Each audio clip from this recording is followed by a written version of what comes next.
Hello out there, and welcome to my channel, Road to OCP. I'm your host, and today I'm just going to bring a very important aspects of red teaming. As you must be knowing that red teaming deploys a vast array of sophisticated tools and methods and techniques to replicate the action of a real adversaries rather than just putting up an assessment report for a company. So the thing is very much in vogue, and in order to test an organization for whether an organization is really prepared for in the real-time attacks or not, red teaming helps a lot. And in red teaming there are different kind of steps are involved, and one of that step is called the credential dumping. Credential dumping is an integral part of red teaming, and credential dumping often begins with the discovery of a system level vulnerabilities, and once the weakness is exploited or identified, then the red teamer basically leverages to infiltrate into the target system and definitely try to extract and pilfering the valuable login credentials from that compromised systems. And then these compromised credentials provides the next level a step to the cyber criminals and they will use these keys to get into the more sensitive information which otherwise is not possible to them. Now, at the same time, there are different kind of OS in the market, and you must be knowing that we are talking about the Linux or the Windows, and at the same time, Windows comes with different kind of flavors also. Okay, so the credential dumping cannot be covered in a single video because then it will be a bit long. So what I thought that why not just make it a series of credential dumping.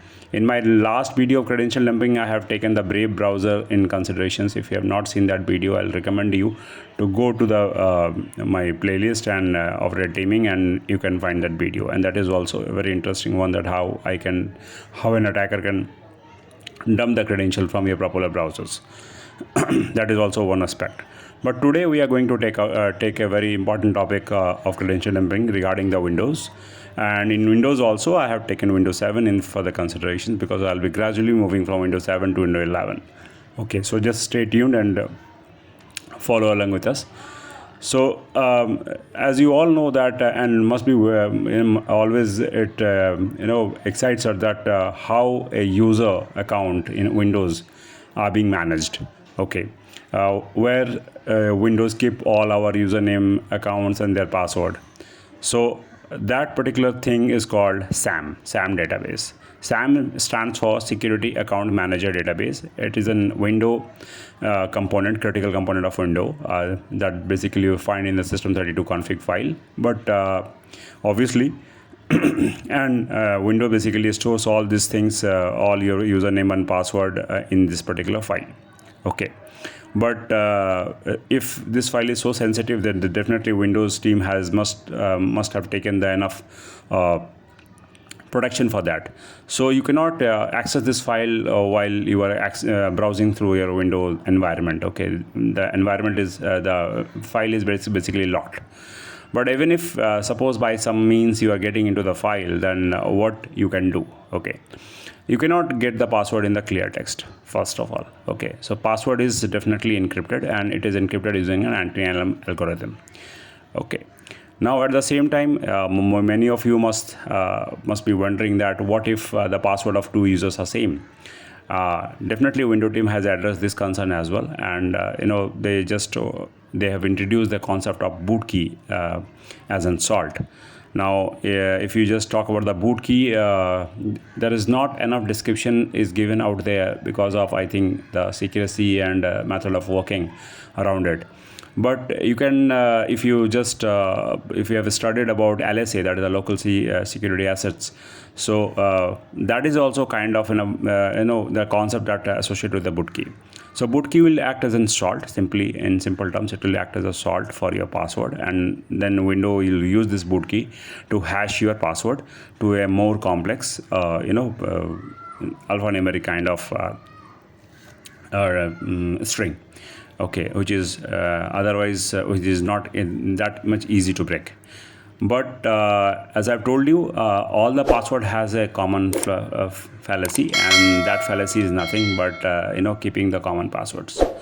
And no matter there are a number of advisories out there that don't keep the password same, don't keep this and that, but we people tend to use the repeated passwords and the password which are easily guessable. So once you get an access of this, your SAM database and the boot key, that means you are in a step where you can definitely take it further to crack it using any brute forcing tool like John the Reaper or the Hashcat or using like that. So you can see that I have shown some of my SIDs of my own system, and this SID looks very complex. It's an alphanumeric long key, and in a short while I'll be giving you I'll give you an video walkthrough where I will demonstrate you that how, if an attacker is having the access in my system, then what he can do, how he can dump this sensitive file from my system, and at the same time after dumping this sensitive file, what he can do to break into my system, and how he can get a hold on the credentials of my Windows account. Okay, so I hope that you will just what I recommend you just follow along with me. You can turn on your system and you can do the same steps what I'm doing over here, and that will be giving you a kind of hands-ons to you. And at the same time, because in order to learn, you have to definitely practice, and if you practice, the more you practice, the better the skill set you'll have. Okay, there is no other means that by watching videos or by going through the write-ups of different authors you can master cybersecurity. You have to dirty your hands, and that is the only way. That is the only key way to get an expertise in this field. So in a moment, I'll just let me fire my VM, because I recommend you to do whatever kind of experimentation you do on VM, because in suppose if you are doing some kind of miscalculation happens, then ultimately your host machine will not get disturbed, and it can be reverted to any moment of time. So that is an advantage of VM. Okay, so this particular there are at the same time, when you are suppose you have got the password dumps, the SAM key and the boot key, and there are a number of tools out there which you can further use to break into the system by cracking the hash using any popular password word list. And if the password is simple, then I think there are word lists like rocku and all.txt, and this will definitely give a big help to you.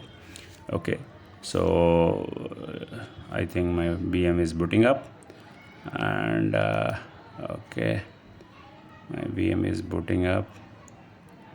It's taking whichever because of a certain time. You can't see on the screen, but I can notice that it is taking a bit of time, because I have given a very low RAM of 2 GB to this system, to my VM. Unfortunately, I don't have enough resource right now in this particular laptop, and that's why I have to compromise with the thing. Friends, by the time it is getting it is getting powered up, thank you. I like to extend my regards to everyone, all my dedicated viewers.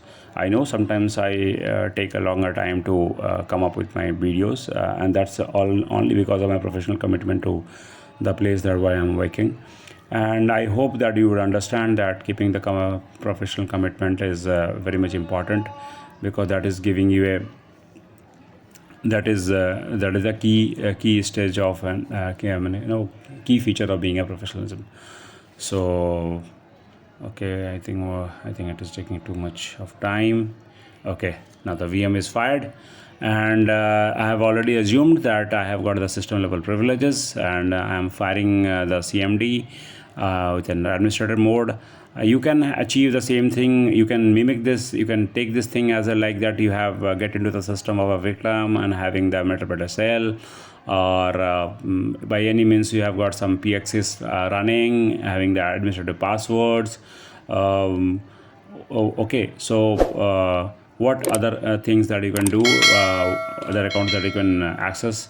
So all these things like your SAM databases and the boot key basically stored in a registry Hive that is right before you, HKLM, SAM, and I'm just dumping the same into my app data and giving it a name of sam.save suppose, and I'll just dump it and see the operations completed successfully. Similarly, I'll try to dump the system key and HKLM system, and I'll just save it the output file to app data in a file called system.save. Okay. So in the meantime, I'll show you that how this file are being generated at the location that I have chosen, the app data. So I'll just go into that app data folder and I'll try to show you. Okay, so this is very, so if you just do this kind of walkthrough, see the files are created now and you can see both the files are ready. And if I'll just I think why it is taking time, the operation completed successfully. Now what I'll do, I'll just export this file to my Kali machine and try to use the other tools to crack into the hashes. Okay, so I'm writing the same thing, and that I have dumped the SAM and the boot key file, and now this which I've already explained, and now see what you can do with this. So let's do the cracking part now. Okay, so I'll be back to my Kali machine, and you can export this file to your Linux Kali system. So let's inside the Kali system with the SAM and the boot key files.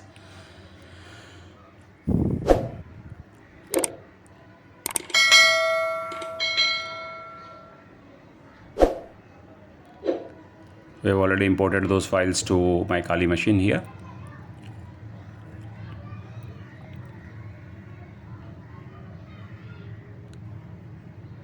See, I think XWPE we not found. Okay, see, let's is also taking as a command. This is also something interesting. Okay, so now I'll be using a popular tool in Kali that is called SAMDump, and I'll just try to get the hashes of the password, and you can see the hash is there of my admin password. Hash is there. Now what I'll do, I'll just push this hash to a file for further cracking. So I'll just copy this hash and I'll try to write this hash to a file. Suppose this is the thing that you are seeing. It was my work of one of my machine from Hack the Box. I was just trying to crack into it. So you can see that. Now I'll just use John, and I'll just use the format as a admin hash and format as anti. Okay, so let's see whether it is able to break into the password or not. And in no time it just broke the password because I have kept a password simple 1234. So you just crack the hash very simply. The clear text password is revealed before you. So I hope that you have the key takeaways is that once you are inside the system of a victim, you just employ all the possible methods at your hand of credential dumping. And this is the one of the method that dumping through from registry Hive. So thank you friends, and thanks for